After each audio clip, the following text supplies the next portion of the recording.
Live hard, die young. It's a motto that a lot of rockers and some southern rockers have lived by. In the case of Lynyrd Skynyrd, of course, there was that 1977 crash that killed Steve Gaines, his sister Cassie Gaines, Ronnie Van Zant, and a few others in the plane. Our special guest is Henry Paul from the Henry Paul Band, the Outlaws, and Black Hawk. He's had 3 successful bands, toured with so many, especially toured with Lynyrd Skynyrd, got to know Ronnie Van Zant quite well. In this clip, we talk about Lynyrd Skynyrd, but also those 3 successful bands that he was a big part in. He's back in the Outlaws now, and how success touched him, how the people around him reacted to his success. Henry Paul on Rock History Music. I was watching the Lynyrd Skynyrd movie, and I know there's been 2 or 3 of them made, but it was the one that the guy from Nashville made, the CMT guy, and it was sad to me. It was really sad how hard they uh, put themselves in positions of ultimate abuse, and it just was sad to me because they were such gifted people as songwriters and players.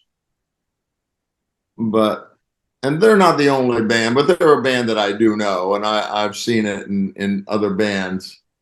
Molly Hatchet is a good example, but where you would drink the Kool-Aid, the live hard, die young Kool-Aid, and you would, rock and roll, destructive, Keith Moon, I mean, to me, Bob Seger is a wise man. To me, he is a wise man. Paul McCartney is a wise man. And I'm using household names as examples, but there's a number of people that have a career, really enjoy it, get to live out their dream, but they don't have to sacrifice themselves in the process. Right. By the Right. way, in the 90s, I dated a gal, Suzanne. She was freaking madly in love with you. She was I swear to God, Black Hawk was that was her thing, man. Right. And then back then I wasn't into country music. She got me into it. Right. And she'd go, "This is how it's done, man." So just thought I'd share that with you, Suzanne, wherever you are. Talking to the guy right now. That's all I'm saying. How did your friends and family react to, you become larger than life?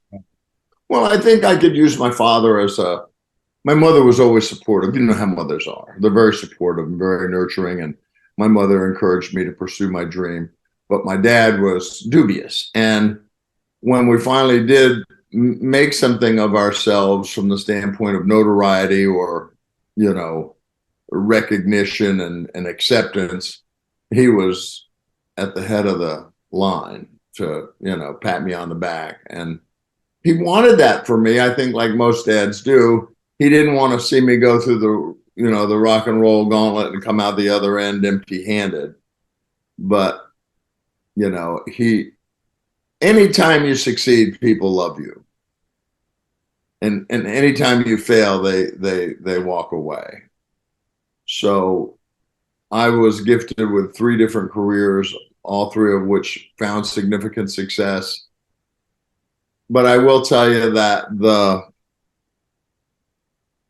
the results of what that represents is far different than the imagined perception. It's just significantly different. You're in it every day, working. Sometimes as a younger man, you might rub up against the edge, the edge of demise. And you might pull back like I did. Some of my friends in the band did not pull back. They kind of got up to the edge and just flirted with it to the point where it caught them napping. But I always knew that line. I always knew to stay a step or 2 back on this side because I didn't want to die, and and I never bought into the rock and roll mantra of live hard, die young. That never resonated with me on any level. Hey man, you're a doer. You're like, I heard you in an interview say, if you want something done, ask a busy guy. I mean, I married someone like that. Let me start with that. How far back does that? I mean, all these bands, and I know your history, man. But when did you have that software? Did you have to learn that software? Were you born with it? Both, nurture nature. Well, I come from a family of doers. My grandfather was a large land owner, holder, and very successful farmer. And he was, as a young boy, my idol. Our name resonated in the small community because of the number of acres we owned and the money that it meant. And so at a very early age, I assimilated a sense of not entitlement so much as just pride. And so I carried that with me. I didn't farm. I was the first male in my family not to farm. But I kind of carried that work ethic with me. And I would say probably somewhere just after high school, I remember I was really good at organizing things, whatever it was, a fraternity. If I wanted to be in a fraternity in junior college and I didn't want to go through the indignity of joining someone else's, I started my own. And when I did, I hauled out some Greek letters, I researched some charters, I made up some bogus whatever rules, and I laid a name on it, and everybody came to my fraternity and joined my fraternity. So I know it sounds a little frat ratish and a little bit counter to the rock and roll lifestyle, but I was probably 19 years old, and it occurred to me that I could organize and create. And I had this view of something before it became a reality. I could see it.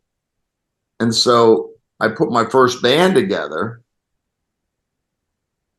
and we were good. And it kind of echoed the junior college experience, which, let me just say, I am not a scholastic character.